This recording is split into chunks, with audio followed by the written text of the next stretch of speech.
6 games to go. The playoff position is already secured, and we can win the we should win the League One title in today's episode.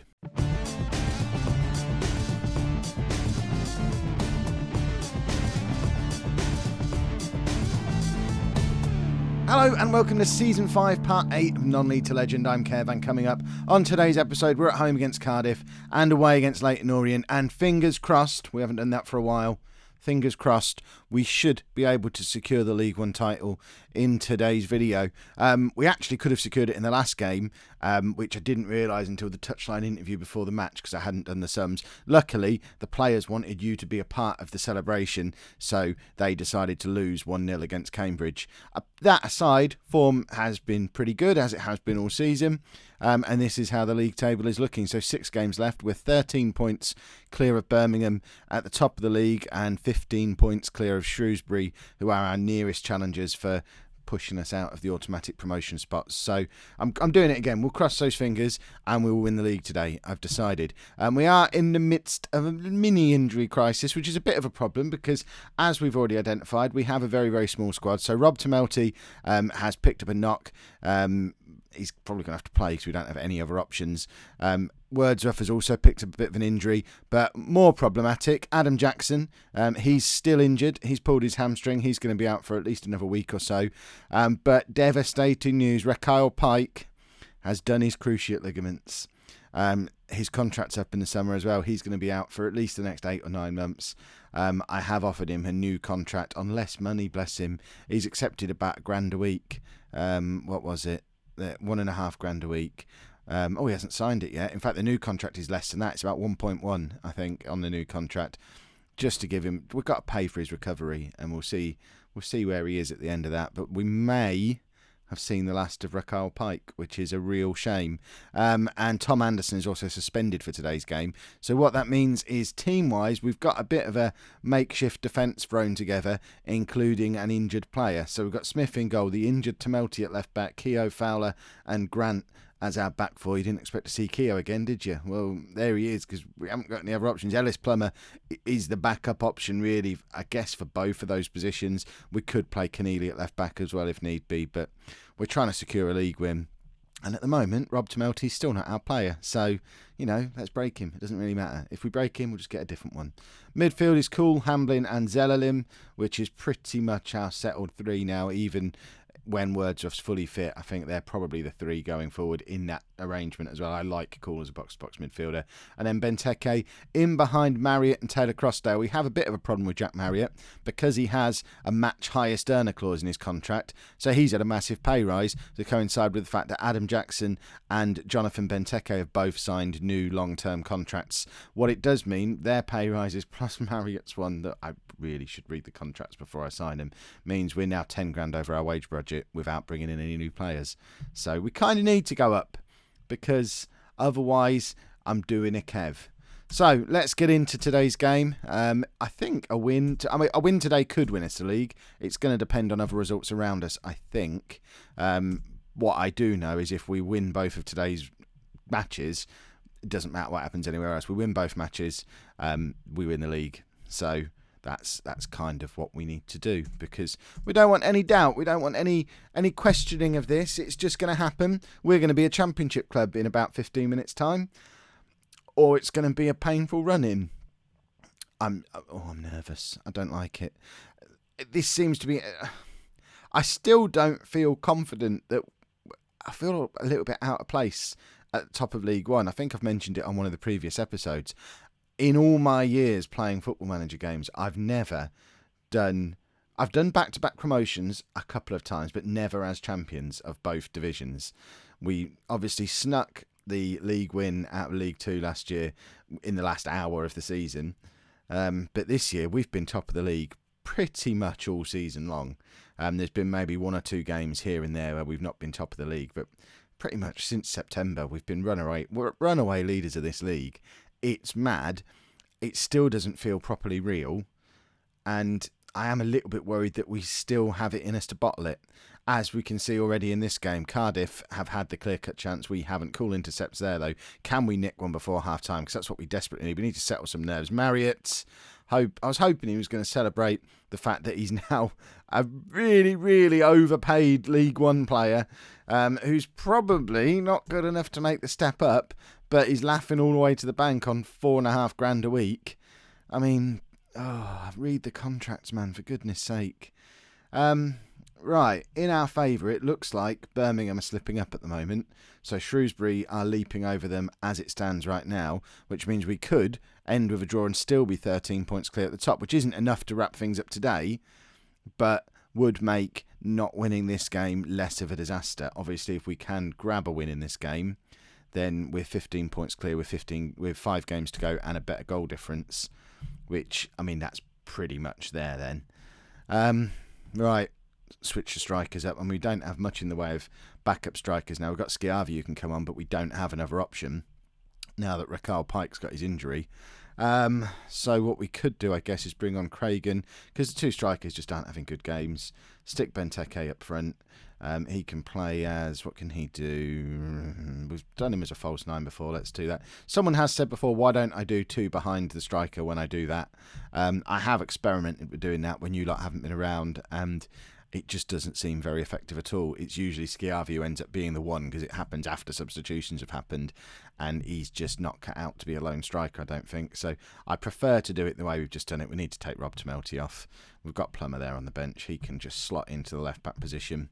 And hopefully we're not going to throw it away in the last 10 minutes of the match, but they are attacking us. And they look more likely to score. Looking at the stats, so there's been 1 clear-cut chance in this game. It's fallen to Cardiff. We're going to make hard work of this, aren't we? The game wants me to squeeze an extra episode out of this season by having to do the full run-in. And that's just going to be painful if we have to do that. When we've been so far ahead for so long, to stutter and stumble over the finish line is not really what I had in mind. But we play Leyton Orient in like 2 days' time. Please let us win. Only having 2 days recovery time is not ideal when we're struggling as we are with injuries. So Tamelty's had to drop out of the team just because he's still shattered. I mean, he's officially fit again. I think he's not even fit again.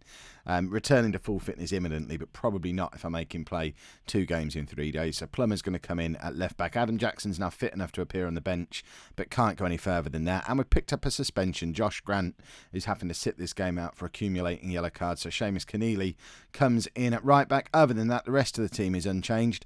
Wordsworth is getting closer and closer to fitness. He's just signed a new 1-year contract with us and has put out in the media that he wants to finish his career with the club, which, he's about 1,000 years old. £110,000 he's getting paid for this extra year, which is mad, really. So, yeah, too right, he wants to finish his career. We've got to try and make him a coach, haven't we? Yes, we're looking. Can you stop asking questions? I'm not reading them. I'm just clicking the second option from top because it's usually right. Yeah, it was right. There we go. Oh, they've got. Oh no, I've recognised one of their players. They've got former posh player or posh loanee player Luke James up front for him, who always turns up being quite good in Football Manager. At least he did in FM17. And now I've made the rookie mistake of recognising him and mentioning him, thus guaranteeing he's going to score against us today. So we need to score at least 2 to secure our league win. Although, actually, having said that, if everything... Zelalim's in after 40 seconds.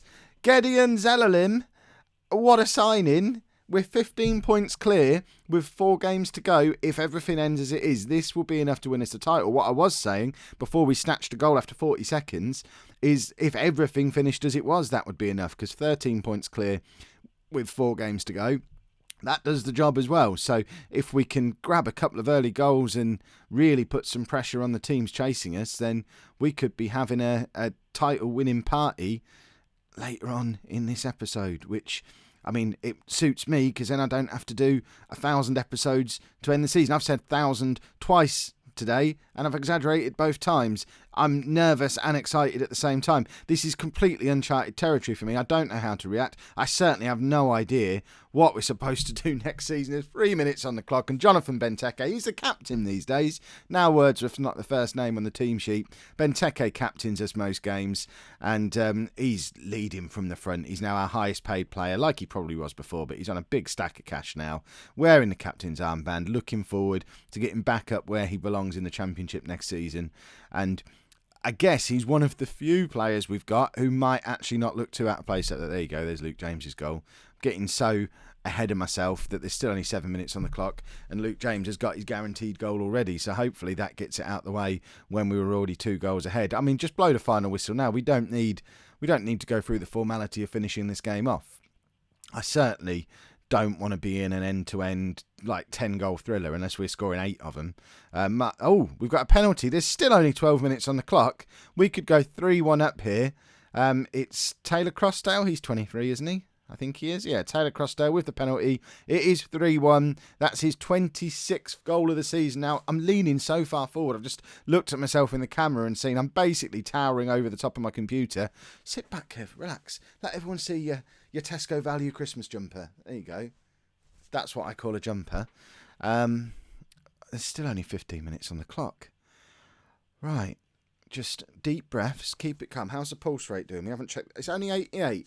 We've been much higher than that on this channel previously. We've been 3 figures on pulse at various points over the last year. So 88 we're comfortable with. We can live in a world of 88. I'm pretty sure if it was 3-1 the other way round, it would be a lot higher than it is now.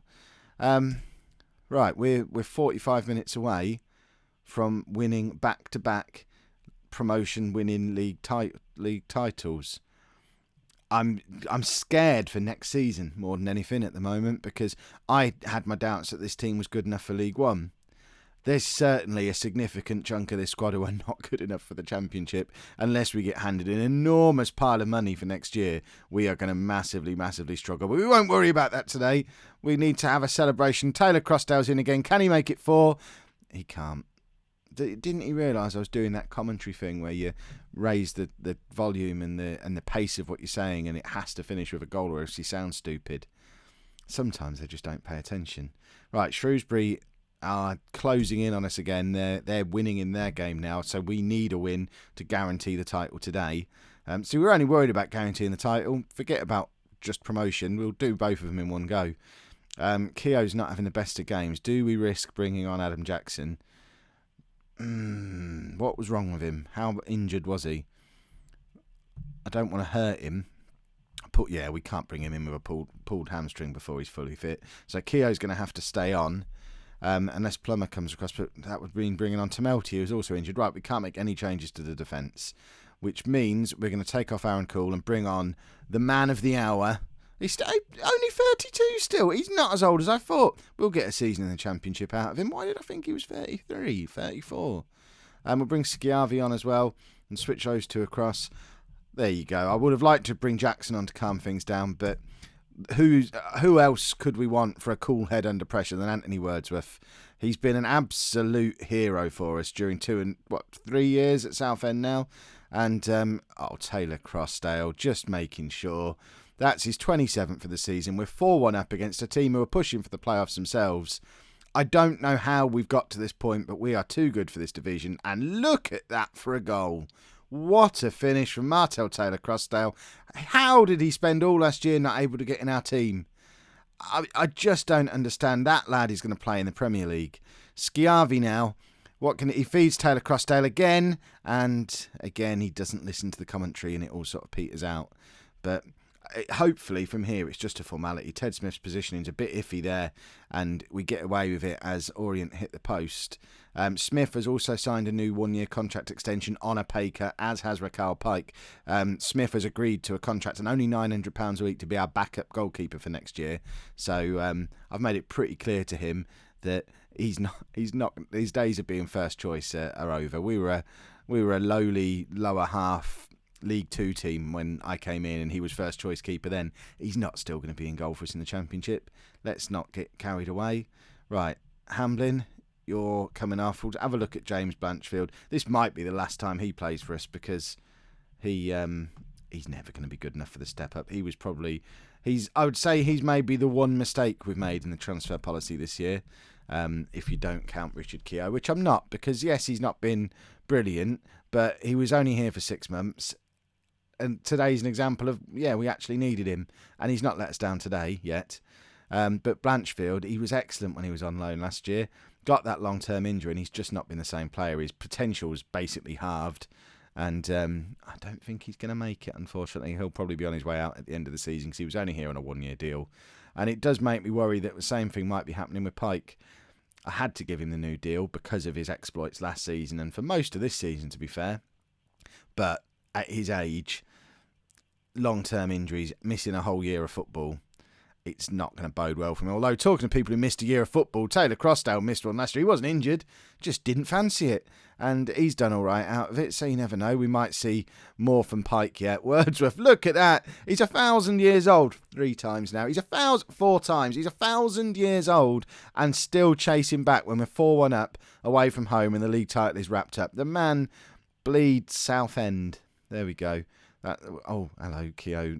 That was Keogh's traditional mistake. Look at the clear-cut chances in this game. We've had 6, they've had 4. We are so leaky at the back. We're going to get torn to shreds next year. Luke James has got his 2nd and his 20th of the season.